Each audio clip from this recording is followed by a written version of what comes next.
Bismillahirrahmanirrahim. Assalamualaikum warahmatullahi wabarakatuh. Nama saya Nur Insan Salsabila dari jurusan Ilmu Pemerintahan Universitas Muhammadiyah Makassar. Nah, kali ini saya mendapat tugas dari mata kuliah Pemerintahan Nasional yang judulnya adalah apa tantangan pemerintah untuk Indonesia di masa depan. Nah, seperti yang kita ketahui, saat ini Indonesia masih banyak sekali masalahnya, baik itu dalam bidang ekonomi, pemerintahan, dan lain-lain sebagainya.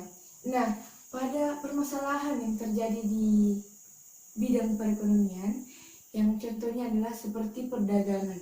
Nah, di Indonesia masih banyak dan masih sering kita jumpai para pedagang itu menggunakan atau memanfaatkan bahan kimia dengan menggunakan boraks misalnya untuk mengawetkan bahan jualannya atau bahan dagangannya.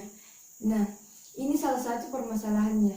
Nah, yang selanjutnya adalah yang sering kita lihat di perkotaan, misalnya banyaknya masyarakat yang tidak patuh terhadap aturan lalu lintas.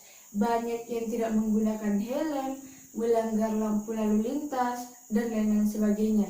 Dan selanjutnya yang membuat kita sangat kecewa adalah masih banyaknya pemerintah saat ini yang lebih mementingkan kepentingan pribadinya bersama dengan keluarganya dibandingkan dengan kepentingan para masyarakatnya atau rakyatnya seperti kita, di mana kita hidup dalam negara demokrasi, dari rakyat, untuk rakyat, dan oleh rakyat, bukan untuk pemerintah dan lain sebagainya. Nah, selanjutnya kita masuk pada inti, yakni apa sih tantangan untuk pemerintah kita di masa depan. Nah, di sini saya mendapatkan bahwa ternyata pemerintah kita itu sudah memiliki visi di mana negara Indonesia yang saat ini masih negara berkembang, insya Allah pada tahun 2045 kita akan memasuki yang namanya negara maju seperti dengan negara-negara lainnya.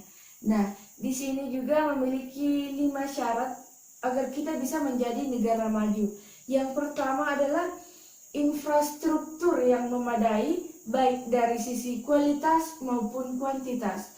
Nah, selanjutnya adalah sumber daya manusia. Nah, mengingat kata-kata sumber daya manusia ini juga, bahwa sebelum dilantiknya Bapak Presiden Joko Widodo bersama dengan wakilnya, dia sempat mengatakan bahwa yang terpenting untuk saat ini, tantangannya untuk saat ini, bagaimana caranya agar Indonesia ini kualitas dari sumber daya manusianya ini tinggi, dan juga bagaimana agar pemerintah yang ada di Indonesia bukan hanya dilihat dari backgroundnya bahwa ini pemerintah dan itu pemerintah, tetapi bagaimana caranya agar masyarakat bisa mengetahui bahwa ternyata pemerintah mempunyai hal yang penting dan mempunyai tugas yang penting dan bisa dilihat oleh masyarakat secara langsung. Bagaimana dia bekerja, bagaimana dia mengayomi masyarakatnya masing-masing. Nah, selanjutnya adalah kesiapan adopsi teknologi. Nah, ini juga diatur dalam electronic government, di mana kita sekarang berada dalam industri 4.0 yang sekarang sudah bisa kita rasakan bahwa kita sedang menggunakan aplikasi, sedang menggunakan elektronik seperti laptop, handphone, dan lain-lain sebagainya untuk melaksanakan kuliah atau melaksanakan pembelajaran. Nah, selanjutnya adalah perencanaan kewilayahan yang memadai. Nah, dan yang terakhir adalah ekonomi dan sektor keuangan di Indonesia mesti sustainable, kredibel, maju, dan sehat.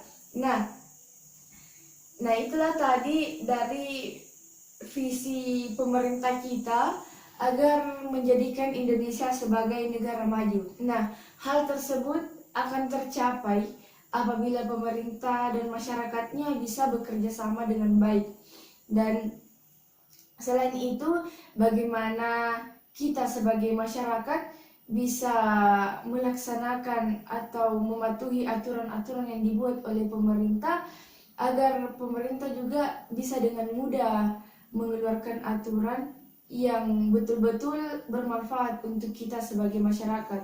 Dan itulah tadi beberapa tantangan untuk pemerintahan kita di masa depan, dan juga menjadi tugas bagi kita pribadi agar menjadikan betul-betul kita bisa membantu pemerintah dalam mewujudkan negara maju. Sekian dari saya. Wassalamualaikum warahmatullahi wabarakatuh.